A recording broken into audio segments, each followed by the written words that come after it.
Over 2,500 families are affected by neuromuscular disease in the Metro Detroit area. But what exactly is neuromuscular disease or muscular dystrophy? It's muscle debilitating disease. So over time your muscles weaken, break down to the point where if you are ever able to start walking, you're not in a wheelchair. At some point you're getting to that point where your muscles are breaking down, you're becoming weaker, and you're losing some of those everyday type of functions. Carrie Bolak is the fundraising coordinator for the Muscular Dystrophy Association, an organization working to find research breakthroughs and support for individuals and families living with the disease. But for Carrie, this extraordinary position is more than a job. I have family members who have suffered from diseases very similar to some of the diseases we cover under that muscular dystrophy umbrella. So for me, it's not only a job, it's a personal connection as well. Muscular dystrophy isn't your typical disease. It hits hard, fast, and is incredibly unpredictable. You never know if you're going to have a child who, is 1 or 5 years old or 20 and is going to develop symptoms and have a diagnosis of muscular dystrophy. You don't know if as a husband or a wife or a mom or dad, you're going to be diagnosed with ALS one day. D'Angelo was diagnosed with muscular dystrophy at the age of 3, but as he's matured, so has the disease. When I was younger, I was able to walk around. I wore braces. I wore probably all the braces that they were thinking about making. They probably tried them on me at some point in my life. But as I got older, it kind of got just more and more aggressive. So it just started slowing up, kind of like the old saying they used to say, when you don't use it, you lose it. So I think that's pretty much what kind of started to happen. As the disease progresses for D'Angelo, his body changes, making a once easy task like typing more difficult. But the physical pain is just something he's gotten used to. Yeah, certain days it's more painful than others, but I think in my case, my pain level, my tolerance for pain is kind of extremely high. So it might be more difficult for you. I say a pain that I might feel, it might hurt you. You might feel more pain than I feel, because I may be just used to it, or my tolerance is just higher. While D'Angelo has grown up with muscular dystrophy, he knows there are others who may be struggling more than him.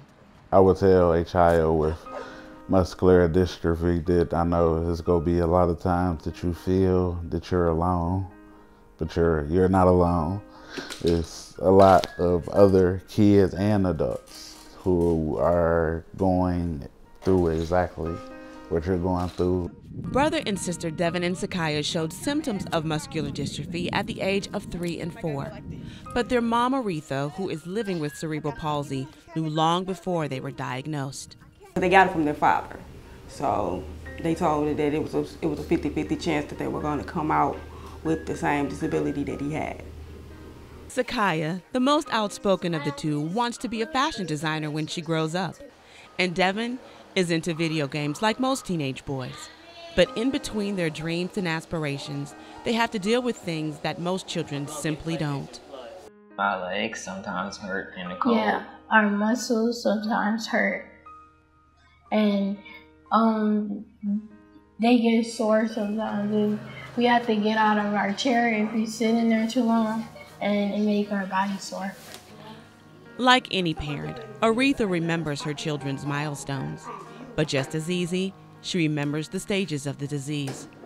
Everything just started to go down, from the hands to then they had to wear braces. Then my son had to get Botox. He had surgery. They had to wear casts on their legs, so we had to go to the hospital maybe 4 or 5 times a week. We was there all the time.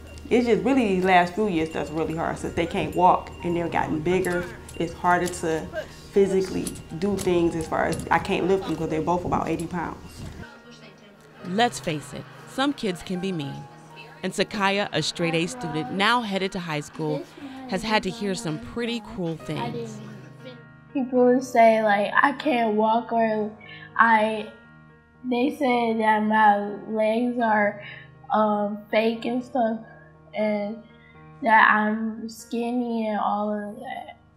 Sometimes I get mad, but and then the other times I say something back, but then I just ignore it because they always say it, so I'm used to getting picked.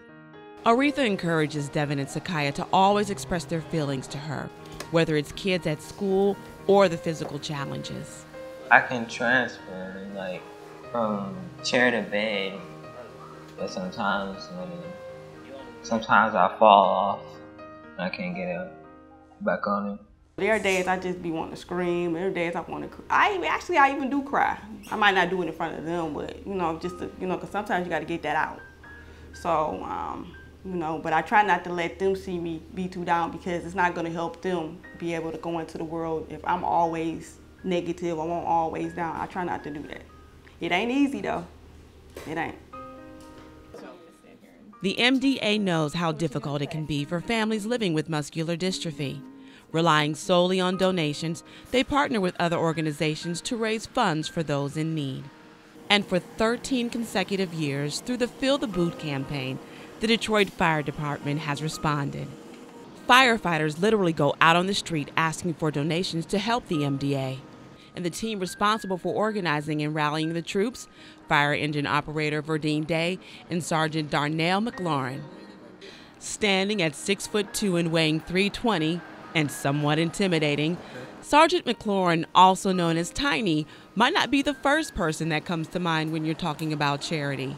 Lucky for us, his heart is as big as his stature. How do you tell a kid that he'll never walk again, or potentially never walk again, unless we find a cure? And that's what it's about, and that's what we raise the money for. For Sergeant McLaurin, helping doesn't end when his shift is over. It's just so many ways to make somebody's day. Thanks, sir. But I think I get that through all the things I've seen and the position that we've been put in to be able to help people almost daily, literally almost daily. Every day you come to work, you are put in a position where every time that bell goes off, you can potentially go out, save a life, help somebody, make their day better, show them that somebody cares, show them somebody is there for them, and you really make a difference. And if you don't grab hold to that and use it every day when you're not here, I think that's where the breakdown or the disconnect may be.